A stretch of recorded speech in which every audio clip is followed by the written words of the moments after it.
కడప నగరంలోని బెల్లంపాటి వీధిలో విద్యుత్ షాక్ తగిలి మృతి చెందిన రెహమాన్ కుటుంబానికి 5 లక్షలు, గాయపడిన షేక్ అద్నాన్ కుటుంబానికి 2 లక్షల చెక్కును వారి కుటుంబ సభ్యులకు అందించారు కడప ఎమ్మెల్యే మాధవిరెడ్డి.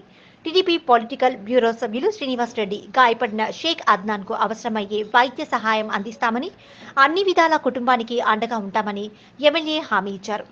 ఈ సంఘటన కేబుల్ టీవీ ఆపరేటర్ల నిర్లక్ష్యం వల్లే జరిగిందని, కరెంటు స్తంభాలకు అస్తవ్యస్తంగా వైర్లు తగిలించడం వల్లే ఈ సంఘటన జరిగిందన్నారు. అనుమతి లేకుండా అస్తవ్యస్తంగా వైర్లు లాగిన వారిపై చర్యలు తీసుకోవాలని కరెంటు మరియు పోలీస్ అధికారులకు తెలపడం జరిగిందన్నారు. ప్రజలు కూడా విద్యుత్ వైర్ల విషయంలో జాగ్రత్తలు తీసుకోవాలని సూచించారు. ఇలాంటి సంఘటనలు ఎక్కడా జరగకుండా పకడ్బందీగా చర్యలు తీసుకోవాలని తెలిపారు.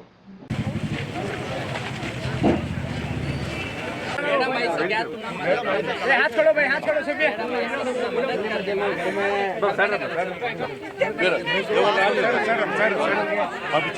ले ले तुम ले बोलिए मैडम, बोलिए ले मैडम, बोलिए ले बच्चे को पढ़ा दो, बच्चे को पढ़ा दो, कोई पढ़ा दो, बात देगा तो बात मैडम गारंटी ले, टेंशन ले लो ఫిక్స్డ్ చేసే ఓకే ఫిక్స్డ్ చేసే దీన్ని వాడుకొని ఖర్చు పెట్టుకోకుండా పిల్లోడి భవిష్యత్తు తీసుకో ఇదర్ తీసుకోండి మేడం మేడం కొంచెం देखो ఇప్పిస్తాం. అవి దీనికి సంబంధం లేదు. అవి మీకు అర్హత ఉంటే మీకు ఇల్లు పట్టాలు కూడా ఇప్పిస్తాం, ఇల్లు ఇప్పిస్తాం. దీనికి దానికి సంబంధం లేదు, గుర్తుపెట్టు.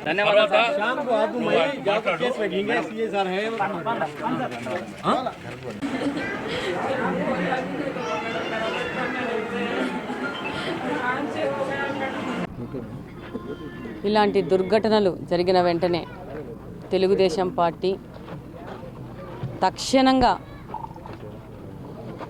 త్వరితగతిన దీని మీద విచారణ వ్యక్తం చేస్తూ బాధిత కుటుంబాలకు జరిగిన నష్టాన్ని పూరించలేము, ఒక ప్రాణ నష్టాన్ని పూరించలేము, బతికున్న పిల్లోడికి జరిగిన నష్టాన్ని పూరించలేము, కానీ వాళ్ళకు కొద్దిగా మద్దతు ఇస్తూ, కొద్దిగా ఊరటనిస్తూ చిన్న ఆర్థిక సాయము ప్రభుత్వం తరపు నుంచి తీసుకొచ్చి వాళ్ళకి ఇవ్వడం జరిగింది. ఇది చాలా బాధాకరమైన విషయం. ఇది కడపలో నా దగ్గర జరగడం మాత్రం చాలా బాధాకరమైన విషయం. నేను కంప్లీట్గా చాలా బాధపడుతున్నాను. నిన్న రాత్రి నాకు నిద్ర కూడా లేదు. నాకు 2 పిల్లోళ్ళు ఉన్నారు. ఇలాంటి సంఘటనలు అయినాక బిడ్డను పోగొట్టుకున్న తల్లి నరకయాతన నేను అర్థం చేసుకోగలుగుతాను. నేనైతే తట్టుకోలేను. కానీ మనం మానవ మాతృలము, తెచ్చి ఇవ్వలేము.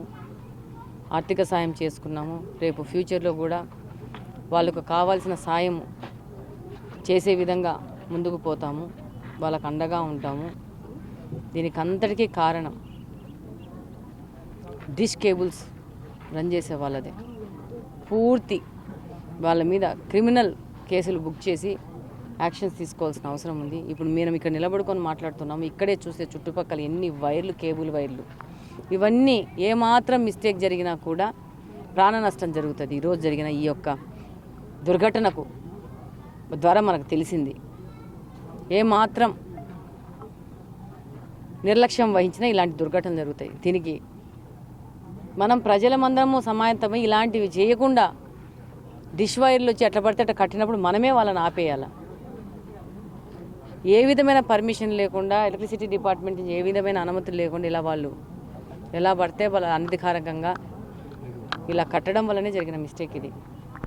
కాబట్టి డెఫినెట్గా కడప నియోజకవర్గంలో ఇలాంటి పునరావృతం కాకుండా ఇలాంటి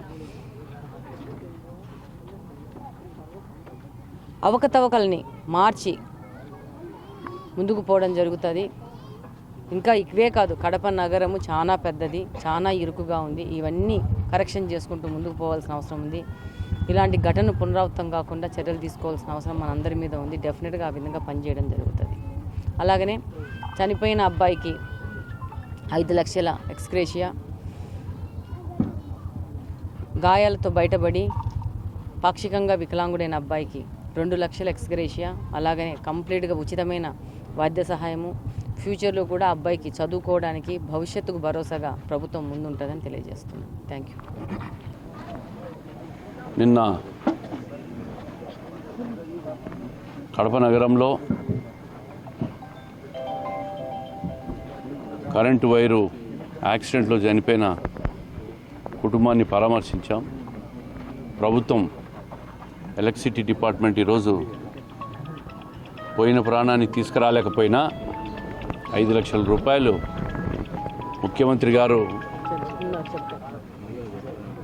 ఆదేశాలతో 5 లక్షల రూపాయలు ఎక్స్గ్రేషియా ఇచ్చి కుటుంబాన్ని ఇప్పుడే కలిసి మేము స్థానిక ఎమ్మెల్యే గారు కూడా కలిసి ఓదార్చడం జరిగింది.